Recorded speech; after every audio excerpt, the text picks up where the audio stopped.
ಆಗಮಿಸಿರ್ತಕ್ಕಂಥ Shri Nagaraj sir ಅವರು ಸಂಯುಕ್ತ ಕರ್ನಾಟಕ ಪತ್ರಕರ್ತರು ಕೂಡ ವೇದಿಕೆ ಮೇಲೆ ಬರಬೇಕಾಗಿ ಅವರಲ್ಲಿ ವಿನಂತಿಸಿಕೊಳ್ಳುತ್ತೇನೆ. ಸರ್ ಪ್ಲೀಸ್ ಬನ್ನಿ ಸರ್, ಬನ್ನಿ.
ಹಲೋ,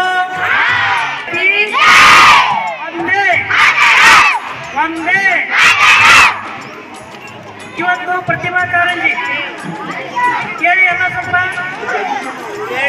ಅಲ್ಲಿ ಅಲ್ಲೆಲ್ಲ ನೀವು ಗಲಾಟೆ ಮಾಡ್ತಕ್ಕಂಥವ್ರು ಅಭಿಪ್ರಾಯವನ್ನ, ತಮ್ಮ ಸಂತೋಷವನ್ನ, ತಮ್ಮಲ್ಲಿರ್ತಕ್ಕಂಥ ಕಲೆಗಳನ್ನ ಪ್ರದರ್ಶನ ಮಾಡ್ತಾ ಇದ್ರು.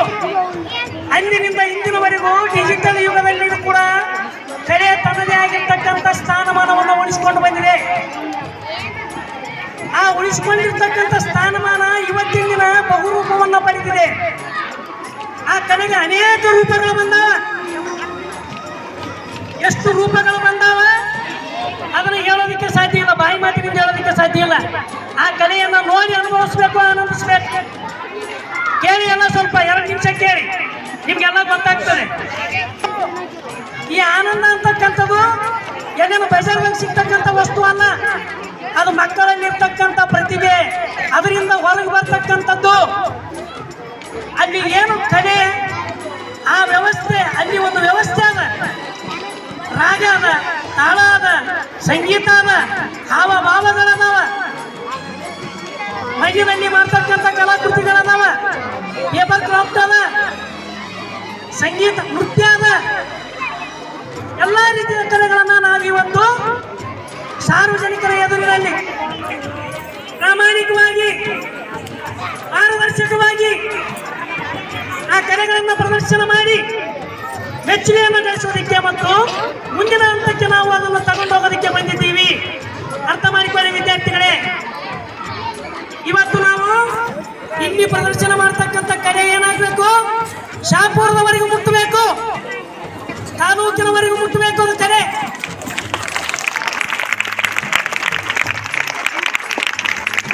ಆ ಕಲೆ ತಾಲೂಕಿನವರೆಗೂ ಮುಟ್ಟಲಿ ಮತ್ತು ತಾಲೂಕಿನಿಂದ ಜಿಲ್ಲೆಗೆ ಹೋಗಲಿ ಅಂತಕ್ಕಂಥ ಬಯಕೆಯನ್ನು ನಾನು ಈ ವೇದಿಕೆ ಮೂಲಕ ವ್ಯಕ್ತಪಡಿಸ್ತೇನೆ. ಯಾಕೆ ಅಂದ್ರೆ ದೋರನಹಳ್ಳಿ ಒಂದು ಗಾದೆ ಮಾತು ಹೇಳ್ತಾರೆ, ಸಗರ ಸಾವಿರ ಹಳ್ಳಿ ಏಕ ದೋರನಹಳ್ಳಿ ಅಂತ ಹೇಳ್ತಾರೆ. ಎಲ್ಲ ರೀತಿಯ ಜಾತಿ ಜನಾಂಗ ಸಾಮರಸ್ಯದಿಂದ ಬಾಳ್ತಕ್ಕಂಥ ಊರು. ಪ್ರತಿಯೊಂದು ವಿಷಯದಲ್ಲಿಯೂ ಶಾಂತಿ, ಸಹನೆ, ಸಹಬಾಳ್ವೆಯ ತತ್ವವನ್ನು ಅಳವಡಿಸಿಕೊಳ್ತಕ್ಕಂಥ ಊರು. ನಾವು ನೋಡಿದ್ದೀವಿ, ನಾವು ಕಂಡಿದ್ದೀವಿ, ನಾವು ಅನುಭವಿಸಿದ್ದೀವಿ. ಇದೇ ಏರಿಯಾದಲ್ಲಿನೇ ನಾವು ಅನೇಕ ವರ್ಷಗಳ ಕಾಲ ನಮ್ಮ ಸೇವೆಯನ್ನು ಸಲ್ಲಿಸಿದ್ದೀವಿ. ನಾವು ಅವರಿಗೆ ತುಂಬ ಹೃದಯದಿಂದ ನಾವು ಯಾವ ರೀತಿ ಸಹಕಾರವನ್ನು ಕೊಡ್ತಾ ಇದ್ದೀರಿ ಶಿಕ್ಷಣ ಇಲಾಖೆಗೆ ಮತ್ತು ಇನ್ನಿತರ ಯಾವುದೇ ಕಾರ್ಯಕ್ರಮಗಳಿಗೆ ಯಾವ ರೀತಿಯ ಸಹಕಾರವನ್ನು ಕೊಡ್ತಾ ಇದ್ದೀರಿ, ಆ ಕಾರ್ಯಕ್ರಮ, ಆ ಸಹಕಾರ ಅದೇ ರೀತಿ ಮುಂದುವರಿಯಲಿ ಅಂತ ನಾನು ಕೇಳ್ಕೊಳ್ತಾ, ನಮ್ಮ ಇನ್ನೇನು ನಿರ್ಣಾಯಕರಾಗಿ ಭಾಗವಹಿಸ್ತಾ ಇದ್ದಾರೆ ಶಿಕ್ಷಕರು. ಒಂದೇ ನಿಮಿಷ ತಾಳ್ಮೆ ಕಳ್ಕೊಳ್ಳಬೇಡಿ. ನಿರ್ಣಾಯಕರಾಗಿ ಭಾಗವಹಿಸ್ತಾ ಇದ್ದೀರಿ. ಶಿಕ್ಷಕರು ಅಭಿಮಾನ ಅಂತಕ್ಕಂಥದ್ದು ಎಲ್ಲರಿಗೂ ತಮ್ಮ ತಮ್ಮ ಶಾಲೆ ಬಗ್ಗೆ ಅಭಿಮಾನ ಇರ್ತದೆ, ಇಲ್ಲಂತ ಅನ್ನೋದಿಲ್ಲ. ಆದರೆ ಆ ಅಭಿಮಾನ ಹೇಗಿರಬೇಕು, ನಾವು ಇಲ್ಲಿ ಯಾವ ಕಡೆಯಲ್ಲಿ ಯಾವ ವಿದ್ಯಾರ್ಥಿಯನ್ನ ನಾವು ಮುಂದಿನ ಹಂತಕ್ಕೆ ಕಳಿಸ್ತಾ ಇದ್ದೀವಿ, ಆ ವಿದ್ಯಾರ್ಥಿ ಖಂಡಿತವಾಗಿಯೂ ಆ ತಾಲೂಕಿನಲ್ಲಿ ಗೆದ್ದು ಬರ್ತಕ್ಕಂಥ ಕಲೆಗಾರನಾಗಿರ್ತಕ್ಕಂಥದ್ದನ್ನ ನೀವು ದಯವಿಟ್ಟು ಹೊರಗೆ ಕಳಿಸಿ. ಅಂಥವ್ರನ್ನ ನೀವು ಜಸ್ಟಿಫೈ ಮಾಡಿ ಅಂಥವ್ರು ಕಳಿಸ್ಕೊಡ್ತಾ ಇದ್ದೀರಿ, ಅದು ಫೈನಲ್ ಆಗುತ್ತೆ. ಅದಕ್ಕೆ ಸಮಾಜದಿಂದ ಮತ್ತು ಯಾವುದೇ ಶಿಕ್ಷಕ ವರ್ಗದಿಂದ ಮತ್ತು ವಿದ್ಯಾರ್ಥಿ ವಲಯದಿಂದ ಯಾವುದೇ ರೀತಿಯ ಅಬದ್ಧ ಬರದಂತೆ ನಡ್ಕೊಳ್ರಿ ಅಂತ ತಮ್ಮನ್ನು ಕೇಳ್ಕೊಳ್ಳುತ್ತಾ, ನಮ್ಮ ಶಾಲೆಯಲ್ಲಿ ಸೇವೆ ಸಲ್ಲಿಸಿರ್ತಕ್ಕಂಥ ಸಿದ್ದರಾಮಪ್ಪ ಸರ್ ಅವರೇ, ಶಾಲೆಯ SNMC ಅಧ್ಯಕ್ಷರಾದ ಆತ್ಮೀಯ ಸಹೋದರ ಭೀಮರೆಡ್ಡಿ ಅವರೇ, ಅದೇ ರೀತಿ ಉಪಾಧ್ಯಕ್ಷರ ಆತ್ಮೀಯ ಗೆಳೆಯ ಮಲ್ರೆಡ್ಡಿ ಹಾಗೂ ಗ್ರಾಮದ ಮುಖಂಡರಂಥ ಯೂರುಲ್ ಸಾಬ್ ಅವರೇ, ಮಾಜಿ ಗ್ರಾಮ ಪಂಚಾಯತ್ ಉಪಾಧ್ಯಕ್ಷರಾದಂಥ ಚಂದ್ರಮಪ್ಪ ಕುಂಪಿನವರೇ, ಆಟ ಅಥವಾ ಡಪ್ಪಿ ನಾಟ ಅಂಥವೆಲ್ಲ ಇದ್ದು ಈಗ ಅವೆಲ್ಲ ಕಣ್ಮರೆಯಾಗಿದೆ. ಕೆಲವೊಂದು ನಮ್ಮಂಥ ಹಳ್ಳಿಗಳಲ್ಲಿ ಮಾತ್ರ ನಾಟಕಗಳು ಬಯಲಾಟಗಳು ಸ್ವಲ್ಪ ಉಳ್ಕೊಂಡವು. ಬಟ್ ಅಂಥ ಪ್ರತಿಭೆಗಳು ಕೇವಲ ಬಯಲಾಟ ನಾಟಕಕ್ಕೆ ಸೀಮಿತ ಆಗದೆ ಅವರದ್ದೇ ಆದಂಥ ಒಂದು ಕಲೆ ಹೊರಗೆ ಬರಲಿ ಅನ್ನೋ ಕಾರಣಕ್ಕಾಗಿ ಇತ್ತೀಚೆಗೆ ಅದೆಷ್ಟೋ ಖಾಸಗಿ ಚಾನಲ್ಗಳಲ್ಲಿ ರಿಯಾಲಿಟಿ ಶೋಗಳು ಬರ್ತಾ ಇದ್ದಾವೆ. ರಿಯಾಲಿಟಿ ಶೋನಲ್ಲಿ ಬಹುಶಃ ನಮ್ಮ ಕಲಬುರಗಿಯ ಸುಮಾರು ಸರ್ಕಾರಿ ಶಾಲೆ 2 ಹುಡುಗಿಯರು, ಬಳ್ಳಾರಿಯ ಸರ್ಕಾರಿ ಶಾಲೆ ಹೆಸರಿಗೆ ನೆನಪು ಬರ್ತಾ ಇಲ್ಲ, ನಾನು ನೋಡಿದ್ದೀನಿ. ಹೇಳೋ ಉದ್ದೇಶ ಏನಂದರೆ ಪೂಜಾ ಅನ್ನೋ ಹುಡುಗಿ, ಬಳ್ಳಾರಿಯವರು ಇರ್ಬೋದು ಬಹುಶಃ ಆ ಹುಡುಗಿ ಒಬ್ಬಳು. ನಾನು ಹೇಳ್ತಾ ಉದ್ದೇಶ ಏನಂತಂದರೆ ಇಂಥ ವೇದಿಕೆಗಳು ಸಣ್ಣದಾಗಿ ಕಂಡರೂ ಕೂಡ ಅಂಥ ದೊಡ್ಡ ಮಟ್ಟಕ್ಕೆ ಹೋಗುವಂಥ ವೇದಿಕೆಯ ಮೂಲ ತಳಹದಿಯಾಗಿರ್ತಾವೆ. ನಾನು ಕೂಡ ಪ್ರತಿಭಾ ಕಾರಂಜಿ ಇದೇ ಶೈಲಿಯಲ್ಲಿದ್ದೆ ಸರ್. ಸಿದ್ದರಾಮಯ್ಯ ಸರ್ ಅವಾಗ ನಮ್ಗೆ ಇದ್ದಿದ್ರು, ಅಂದರೆ ಬಂದು ಹೋಗ್ತಾ ಇದ್ರು. ಅಶೋಕ್ ಸರ್ಕಿಲ್ ಸರ್ ಮುಂದೆ ಬೆಳೆದವರು, ನಾವು ಅವ್ರಿಗೆ ಪಾಠ ಮಾಡಿದ್ದಾರೆ. ನಾವು ಪ್ರತಿಭಾ ಕಾರಂಜಿ ಮಾಡುವಾಗ ಅಶೋಕ್ ಸರ್ಕಿಲ್ ಸರ್ ನಿರ್ಣಾಯಕರಾಗಿ ಭಾಳ ಸಲ ಬರ್ತಿದ್ರು ಅವರು. ಬಹುಶಃ ಅವ್ರಿಗೆ ನೆನಪಾದ್ರೆ ಗೊತ್ತಿಲ್ಲ. ಬಟ್ ಈ ಶಾಲೆಯಲ್ಲಿ ನಾವು ಸಣ್ಣದಾಗಿ ನಾಟಕ ಚಾಲು ಮಾಡಿದವರು ಜಿ ಕನ್ನಡದ 2 ಸೀರಿಯಲ್ಲು ಮತ್ತು 4-5 ಸಿನಿಮಾಗಳಲ್ಲಿ ನಟಿಸುವಂಥ ಅವಕಾಶ ನಮಗೆ ಸಿಕ್ಕಿದ್ದು ಈ ಶಾಲೆಯಿಂದ ಬಂದಂಥ ಪ್ರತಿಭಾ ಕಾರಂಜಿ ವೇದಿಕೆಯನ್ನು ನಾನು ತುಂಬ ಖುಷಿ ಪಡ್ತೀನಿ. ಅದೇ ರೀತಿಯಾಗಿ ತಮ್ಮಲ್ಲಿ ಯಾವುದೇ ಪ್ರತಿಭೆ ಇದ್ದರೂ ಕೂಡ ಅದಕ್ಕೆ ಯಾವುದೇ ರೀತಿ ಅಂಜದೆ ತಮಗೆಷ್ಟು ಸಾಧ್ಯ ಅದೋ ಅಷ್ಟನ್ನು ಪ್ರಾಮಾಣಿಕವಾಗಿ ಪ್ರತಿಭೆಯನ್ನು ಹೊರಗೆ ತೋರಿಸಿ. ಸರ್ ಒಂದು ಕಿವಿ ಮಾತು ಹೇಳಿದರು ನಿರ್ಣಾಯಕರ ಬಗ್ಗೆ.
ಬೇರಾಗಿರುವೋಣ